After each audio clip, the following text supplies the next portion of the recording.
रस्म वफ़ा ड्रामे की आने वाली साथ में अब नूर के साथ तो बहुत ही गलत हो रहा है, क्योंकि एक तरफ तो उसकी हस्ती बस्ती ज़िंदगी उजड़ गई और दूसरी तरफ फवाद का बाप है जो कि उसे ही ब्लेम किए जा रहा है और समझता है कि इस उसामा और इस नूर की वजह से उसके बेटे की जान चली गई और वो नूर को तरह तरह की बातें सुना रहा है। हालांकि इसमें नूर की कोई गलती नहीं, लेकिन नूर जो कि बिला वजह ही अब कसूरवार ठहराई जा रही है और दूसरी तरफ उसामा है जिससे लगता है कि अब उसके दोस्त की डेथ अब उसी की हरकतों की वजह से हुई और इसलिए वो उस गिल्ट में घुट घुट कर ज़िंदगी गुजारेगा और वो इस गुस्से से कभी खुद को बाहर निकाल ही नहीं पाएगा। लेकिन नूर उसे समझाएगी, नूर उसे तो समझाएगी, लेकिन अब खुद को कैसे मना पाएगी कि अब फवाद इस दुनिया में नहीं रहा।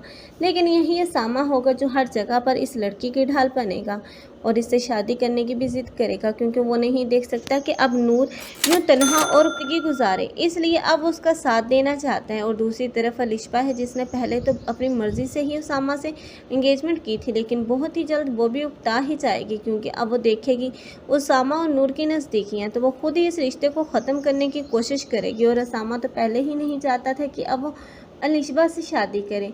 इस तरह इनकार होने के बाद अब इन दोनों की शादी होती हुई नज़र आएगी और नूर को मजबूरन अब मानना ही पड़ेगा। इन दोनों की शादी तो हो जाएगी, लेकिन पहले पहले इन दोनों के रिश्ते में बहुत ही ज़्यादा दूरियां देखने को मिलेंगी, क्योंकि नूर उसे कभी भी अपना हस्बैंड तस्लीम नहीं करेगी, बल्कि उसे दूर रहने का बोलेगी और बाद में यही दूरियां अब नज़दीकियों में बढ़ती हुई नज़र आएंगी और उसामा उससे अपनी मोहब्बत का इजहार भी करेगा। आप लोगों को ये ड्रामा कैसा लग रहा है? कमेंट सेक्शन में अपनी कीमती राय का इजहार लाजमी करें। मज़ीद ऐसे रिव्यूज़ के लिए हमारे चैनल को लाजमी सब्सक्राइब करें। अगर आप लोगों को हमारी वीडियो अच्छी लगी हो तो वीडियो को लाइक करना मत भूलिएगा। अल्लाह हाफिज़।